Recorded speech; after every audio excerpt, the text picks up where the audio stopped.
महायुतीचा पराभव झाला आणि त्याचा सूड भोगवण्यासाठी ज्या एरियातून मतदान कमी झालं त्या एरियातल्या लोकांची झोपडपट्टी पाडून टाकली. अशा प्रकारचं आम्ही त्या ठिकाणी तो रिलेशन नातं जोडत आहोत. पवईमध्ये हिरानंदानी नावाचा जो बिल्डर आहे, फार मोठा बिल्डर आहे, त्याचे मोठमोठे टावर आहेत. त्याला त्या ठिकाणी टावर आपलं उभं करायचे असतील, त्याची जमीन असेल, ते प्रश्न दुसरा आहे. या देशाचा कायदा असा सांगतो, ज्या माणसानं सरकारी जमीन असो खाजगी जमीन असो राहण्यासाठी निवासासाठी जर एका ठिकाणी 12 वर्षापेक्षा अधिक काळ वास्तव्य केला असेल, अतिक्रमण केलं असेल, तर ती जागा त्याच्या मालकीची होती. अशा प्रकारचा कायदा देशामध्ये लागू आहे. असं असताना 40 वर्षापासून ज्या लोकांचे घर त्या ठिकाणी आहेत ते घर पाडून त्या लोकांना बेघर पावसाळ्याच्या तोंडावरती केलेला आहे. आणि 6 जूनला घटना घडली. 6 जून पासून ही घटना पूर्ण झाकून ठेवली. मीडियामध्ये याचा चर्चा नाही, कुठल्या प्रकारची चर्चा नाही. सगळं तिथलं नेटवर्क बंद केलं. सोशल मीडियावर सुद्धा चर्चा नाही. काल 16 तारखेला डॉक्टर राजरत्न आंबेडकर त्या ठिकाणी पोहोचले. त्यावेळेस आम्हाला महाराष्ट्र लोकांना ही घटना घडलेली कळाली. म्हणजे एवढ्या प्रकारचा अत्याचार घडून देखील तो अत्याचार दडपण्याचं काम वर्तमान सरकारनं केलेलं आहे. आम्ही या आंदोलनाच्या माध्यमातून इथल्या प्रस्थापित व्यवस्थेला, मनवादी व्यवस्थेला, जातीवादी व्यवस्थेला, भाजपच्या शिवसेनेच्या या सरकारला या आंदोलनाच्या माध्यमातून इशारा देत आहोत. ज्याप्रमाणे आम्ही या मराठवाड्यातून तुमच्या बीजेपीला शिवसेनेला हद्दपार केलं, तसं अख्ख्या महाराष्ट्रातून तुम्हाला हद्दपार केल्याशिवाय राहणार नाहीत. तुम्हाला या ठिकाणी उभं राहायला जागा ठेवणार नाही. तुम्हाला माहित आहे, मुंबई महापालिकेमध्ये भाजपचं सरकार या ठिकाणी येऊ शकत नाही. मुंबई महापालिकेमध्ये भाजप त्या ठिकाणी सत्तेमध्ये येऊ शकत नाही. शिवसेनेसोबत त्यांची फरका झालेली आहे. एकट्या सोबळावरती आणि शिंदे गटाला घेतलं काय, पवार गटाला घेतलं काय, कोणालाही सोबत घेतलं तरी त्या ठिकाणी महापालिकेमध्ये त्यांना सरकार स्थापन करता येत नाही. किंवा महाराष्ट्रातल्या कोणत्याही महापालिकेमध्ये झडपीमध्ये सोबळावरती भाजप सरकार आपलं त्या ठिकाणी सत्ता स्थापन करू शकत नाही. भाजप पक्ष सत्ता स्थापन करू शकत नाही. त्यांना माहित आहे. म्हणून गेल्या 2-2.5 वर्षापासून स्थानिक स्वराज्य संस्थेच्या निवडणुका त्यांनी ह्या गुंडाळून ठेवलेल्या आहेत.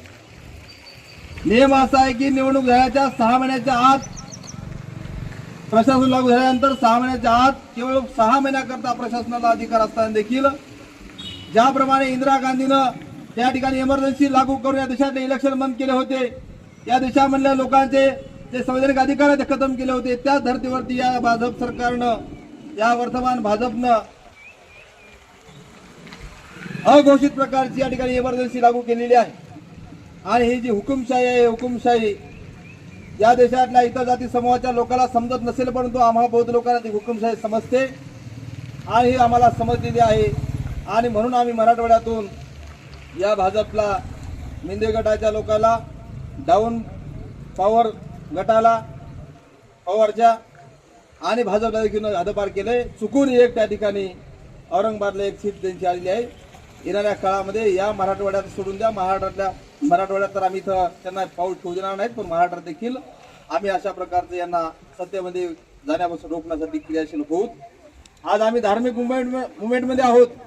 जर आमचा धार्मिक नेता आज त्या ठिकाणी विहारामध्ये जाऊन विहाराच्या समोर आंदोलन करत आहे, इथलं मुजोर सरकार, इथलं मुजोर पोलीस प्रशासन सांगत आहे की आंदोलन करण्यासाठी कोर्टाच्या आदेशानं ओबीसी नेता लक्ष्मण हाके आंदोलनाला बसलेत गावामध्ये. एका मराठ्याचा नेता मनोज जरांगे एका आंदोलनामध्ये, एका गावामध्ये एक आंदोलनाला बसलेले आहेत. मंदिराच्या समोर बसून मनोज जरांगेचं आंदोलन सुरू आहे. मग आंबेडकर बौद्ध विहाराच्या समोर आंदोलन का करू शकत नाही? हा प्रकारचा जातीभेद इथलं पोलीस प्रशासन करत आहे. एका जातीला वेगळ्या प्रकारचा न्याय, दुसऱ्या जातीला वेगळ्या प्रकारचा न्याय, अशा प्रकारची दुटप्पी भूमिका या सरकारची आहे. या सगळ्या गोष्टीचा आम्ही विचार करून आज जरी आम्ही धार्मिक क्षेत्रामध्ये असलो तरी उद्याच्या विधानसभेला आम्ही राजकारणात उतरून, विधानसभेच्या मैदानात उतरून इथल्या भाजपला, इथल्या शिवसेनेला बेचिरा केल्याशिवाय राहणार नाहीत. हे लक्षात घ्या. साधारण गोष्ट नाही. या औंढा तालुक्याच्या ठिकाणी तहसीलच्या समोर आमचा आवाज जरी आज तुम्हाला लहान वाटत असला तर आवाज हा लहान नाही. आम्ही काय करू शकतो? इथल्या शरद पवारला विचारा, इथल्या काँग्रेसच्या लोकांना विचारा. काँग्रेस आज झिरो झालेली होती. बौद्ध लोकांना सपोर्ट केला नसता तर त्या काँग्रेसला त्या झिरोमधून पुन्हा उठता आलं नसतं. या गोष्टीपासून वर्तमान भाजप सरकारनं, भाजपच्या तिले चपाट्या लोकांनी ध्यानात घ्यावं. आणि या देशामध्ये, महाराष्ट्रामध्ये जे सध्या स्वतःला लोकशाही व्यवस्थेमध्ये असताना देखील स्वतःला हुकुमशाह समजणारा ढेबरपोट्या फडणवीस, या फडणवीसची देखील मस्ती उतरवण्याचं काम येणाऱ्या काळात आम्ही करू. आणि त्याची कशी मस्ती उतरवायची, त्याचा कसा माज जिरवायचा, याचं पूर्ण प्लॅनिंग आम्ही आमच्या अंतर्गत पडद्यावरच्या बैठकामध्ये घेऊन यावरती भविष्यामध्ये येणाऱ्या 3 महिन्यात 4 महिन्यात काम होईल. या आंदोलनाच्या माध्यमातून शेवटचा एक निर्वाणीचा इथला सरकारला इशारा देणार आहे. राजरत्न आंबेडकरांचं जे आंदोलन आहे ते आंदोलन न्याय मागण्यासाठी आहे.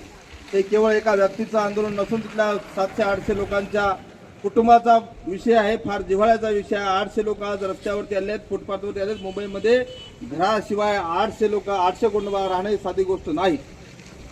फार भयानक त्या लोकांची अवस्था आहे. पियाला पाणी नाही.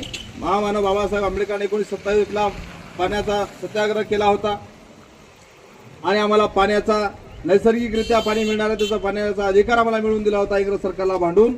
आज इथलं सरकार इंग्रज सरकार नाही, लोकशाही चालणारं महाराष्ट्र सरकार आहे. या सरकारनं पाण्याच्या नळाला कुलूप लावलेला आहे. लोकांना पाणी पिता येऊ नये यासाठी कुलूप लावलेला आहे. एक 3 महिन्याची गरोदर महिला आहे, तिच्यावरती लाथाबुक्याचा मार पोलिसांनी केला, लाठीचार्ज केला आणि तिचा गर्भपात झाला. ही फार एक खून इथल्या पोलीस प्रशासनानं केला. त्या खुनाचा गुन्हा त्याच्यावरती दाखल झाला पाहिजे. 18 ऍक्ट नुसार गुन्हा दाखल झाले पाहिजे. अशा प्रकारच्या मागण्या घेऊन आम्ही आज शांततेच्या स्वरूपामध्ये आंदोलन करत आहोत. उद्या भोंगडे साहेब बोलल्याप्रमाणे हे आंदोलन शांततेत चालणार नाही. आमचा जो स्वरूप आहे, आमचं जे रूप आहे, आमचं रूप इथल्या व्यवस्थेत अनेक वेळा पाहिलं आहे. भीमा कोरेगावचा इतिहास आज जागा आहे, तो सर्वांना ज्ञात आहे. इथल्या व्यवस्थेनं याचं भान ठेवावं आणि आमच्या नादी लागू नये, आम्हाला डिवचण्याचा प्रयत्न करू नये अशा प्रकारचं आवाहन करून या ठिकाणी थांबतो. जय भीम नवोदय.